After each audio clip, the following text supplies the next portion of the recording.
à 95 ans, depuis qu'elle est devenue reine le 6 février 1952, la reine Elisabeth a rarement connu des moments aussi difficiles pour sa famille. Le prince Andrew, souvent décrit comme le fils préféré de Sa Majesté, fait face à une affaire d'agression sexuelle civile aux États-Unis, et a été déchu de ses patronages royaux et de ses titres militaires ce mois-ci. Des histoires ont persisté sur le sujet tout au long de 2021, une année au cours de laquelle la monarchie a également été critiquée à la suite d'accusations portées lors de l'entretien du prince Harry et de Meghan Markle avec Oprah Winfrey.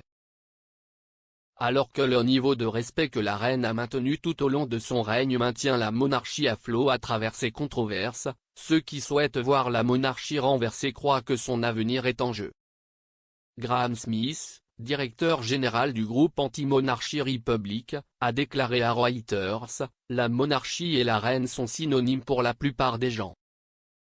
Une fois que nous aurons dépassé la fin du règne de la reine, tous les paris sont ouverts quant à la direction que prendra l'opinion publique. » La République a intensifié sa campagne, le prince Charles devant succéder à la reine. Monsieur Smith a déclaré qu'il suffirait d'une loi du Parlement pour mettre fin à la monarchie. Il a toutefois ajouté que, selon toute vraisemblance, il faudrait d'abord organiser un référendum. À propos de l'impact que l'affaire d'agression sexuelle civile du prince Andrew pourrait avoir sur la réputation de la monarchie, la chroniqueuse du Sunday Times Camilla Long a écrit, « Pour la monarchie, il s'agit d'un événement au niveau de l'extinction. Vous ne pouvez pas passer 1000 ans à dire à tout le monde que vous êtes spécial et ensuite tout le monde découvre, en temps réel, dans une affaire judiciaire, que vous ne l'êtes vraiment pas. » Le palais de Buckingham a déclaré que les 4 jours de célébration en juin pour marquer le jubilé de platine d'Élisabeth permettront des moments nationaux de réflexion sur les 70 ans de service de la reine. La reine a dirigé le pays et sa famille à travers les échecs des mariages de 3 de ses enfants, et notamment à travers la mort de la princesse Diana en 1997.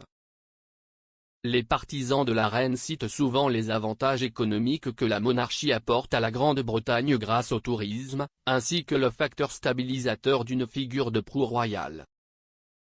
Cependant, les critiques soutiennent que cette qualité spéciale est surévaluée et que la monarchie représente plutôt un privilège immérité.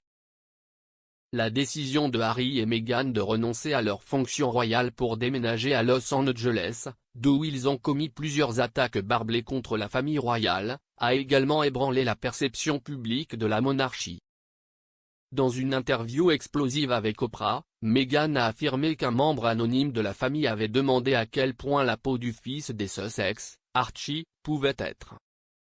Dans un communiqué, Buckingham Palace a déclaré en réponse aux allégations faites dans l'interview que les souvenirs peuvent varier mais que les problèmes seront traités en privé.